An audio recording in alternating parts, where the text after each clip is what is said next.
Hey there, beautiful bride. I'm Jillian Rosich Kendrick, founder of My Best Wedding and MyWeddingPlanningCourse.com.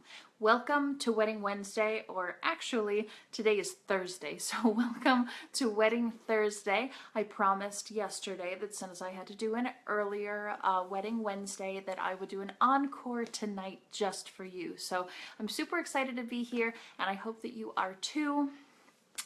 Go ahead and share this video out and like it, and if you have any questions, feel free to write your question below and I'll be happy to answer it. So today I want to talk to you about your cocktail hour and what you can do to really get creative with the cocktail hour, and really just what does that mean. So cocktail hour is an opportunity for, right after the ceremony, you're going to go off and you're going to take a ton of photos. That's an hour for your photo session to happen during your wedding. And what happens oftentimes is your guests have to wait for that time, right? Unless you have your ceremony in one space and then you have maybe an hour or two in between and then you go into a reception space. You could do that as well, but either way you're going to have some time, and especially if you're having everything in one location and you have 1 hour for your cocktail hour, a lot of times if guests don't have other things to do, maybe they can get a little bored, and you want to provide them something to do other than to just eat and drink, right?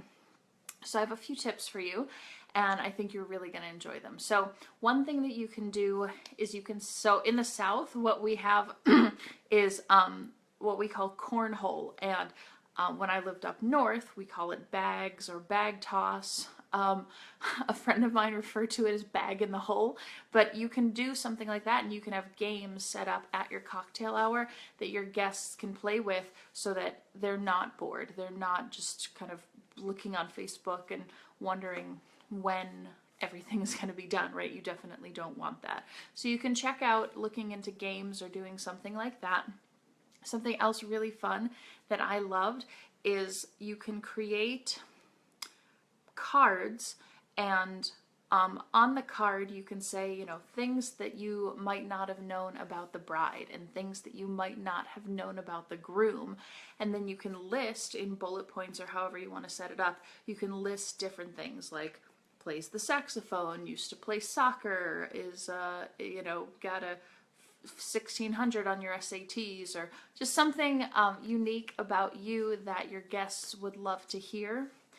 And you can use that as an opportunity for your guests to get to know a little bit more about you and what you're about. And even, let's say your guests know a lot about you, but they don't know a lot about your fiance. It's an opportunity for them to get to know your fiance a little bit better as well. Another thing that you could do is you could have some kind of a quiz or a game. Again, games, but you can have kind of the same thing with, lists of stuff about the bride and stuff about the groom. Well, you can quiz them and you can say, what school did the groom go to? And then you flip over the card and there's the answer. What's the groom's favorite color? You flip over the card, you get the answer. What's this? What's the groom's favorite car? What's the and you can make it as fun or as simple as you want. But it's something fun. It's something entertaining for the guests to do while they're waiting for you to go through your cocktail hour, because it's definitely really, really important that you get those wedding photos in, but you want to make sure that your guests are entertained. You can only drink so many cocktails. You can only eat so much food before dinner. You might want to think about having something else for your guests to do as well during the cocktail hour. And it doesn't have to be extravagant, it doesn't have to be amazing, it can really just be as simple as those cards or some games or anything else like that. So I hope you enjoyed this. If you did, I would love to hear more from you. You can feel free to ask me questions if you'd like, and I would encourage you to go to my website, myweddingplanningcourse.com, and take the Getting Started quiz. Now, this quiz will walk you step by step through what is most important to you in the wedding planning process. And it's really awesome because you have an opportunity to truly see what's most important to you, and that kind of equates to where you need to put the largest portion of your budget, right? So definitely check out the Getting Started quiz on the homepage of myweddingplanningcourse.com and look for more awesome material from me coming up in the next few weeks. I will see you later. Bye, guys.